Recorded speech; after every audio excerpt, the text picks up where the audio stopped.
रहे थे। बोले वही चुल्लू भर पानी में मर क्यों नहीं गया तू भाई? क्या हमारे 33 कोटि देवता नहीं है?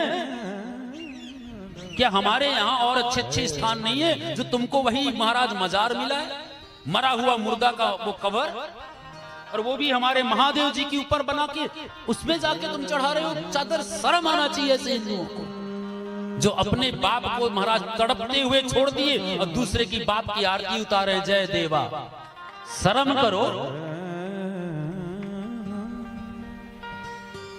ये नहीं होना चाहिए। आप लोगों के ऊपर एक दायित्व में देके जाऊंगा यहां से, समझ रहे हैं आप? आपके आसपास जितने भी माता बहनें हमारे आदिवासी जो भोले भाले हैं, जिनको बेचारे सहजता जीवन जीना नहीं आ रहा है। क्यों नहीं आ रहा? क्योंकि शिक्षा भी नहीं है, धन भी नहीं है, सब चीज की कमी है वहां पर। कभी आप विचार किए कि जाऊं मैं ये कपड़ा उनको जाके दे दूं? कभी आप विचार किए कि गरीब घर की कन्या का विवाह हो रहा है, जाऊं मैं उनको कुछ पात्र देके आ जाऊं? ये करिए। और वो जो कन्वर्ट हो रहे हैं उनको अपने में मिलाइए। हम एक रहेंगे तभी सेफ रहेंगे। हमारे पीएम जी का ये कहावत है महाराज, और ये सत्य मान के चलिए। एक है तो ताकत है। ये मुट्ठी खुल जाएगी कोई गई तो कोई ताकत घेर लेगी जहां से हमें राह नहीं दिखाई देगा। इसलिए सबको साथ लेके चलो, सब एक होकर के चलो। मेरा तेरा ये सब भूल जाओ। जाति पाति सब कुछ नहीं है। हम सबसे पहले सनातन धर्मी है। हम सबसे पहले मानव, और मानव का जाति मानववाद होना चाहिए। मानव की जाति इंसानियत होना चाहिए। मानव के लिए मानव मरना जाने, यही सबसे बड़ा रिश्ता है, यही सबसे बड़ा जाति है। बाकी तो धर्म व्यवस्था अपनी जगह। सो आगे महाराज प्रहलाद जी, पता भारत में कितने, पूरे भारत नहीं पूरे विश्व में कितने वर्ष राज किए? 2 करोड़ 5 वर्ष की आयु तक कम से कम भगवद गीता के 50 श्लोक को याद हो बच्चों। ऐसा कुछ अन्य धर्मों में देखो, उनके बच्चों को सब कुछ आता है सिवाय हिंदुओं के। कितना कष्ट होता है, कितना दुख होता है कि महाराज लगता है कि हमारे देश में हो क्या रहा है, हम किन दिशाओं में जा रहे हैं, हम कौन कौन से रास्ताओं को चेंज कर लिए हैं। हम अपने जीवन को तो बर्बाद कर रहे हैं, और जो बच्चे हमारे जीवन में जुड़े, आने वाले जो भारत देश के भविष्य है, उनको भी हम गड्ढे में डाल रहे हैं। इसीलिए कहते हैं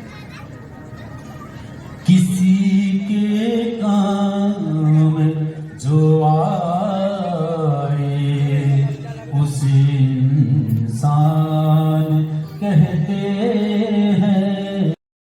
बहुत से ऐसे कपड़े होंगे जिनको सालों साल आप देखे भी नहीं होंगे। आप तो क्या आप नया कपड़ा किसी को नहीं दे सकते?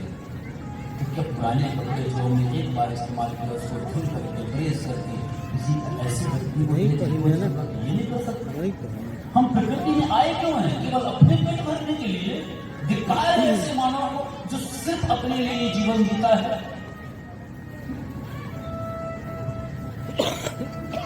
धिक्कार है ऐसे मानव को जो अपने धर्म के लिए नहीं, अपने आन बान शान के लिए नहीं। किसी ने कहा इसीलिए कि अग्नि शीतलता देगी तो कहो तपन का क्या होगा।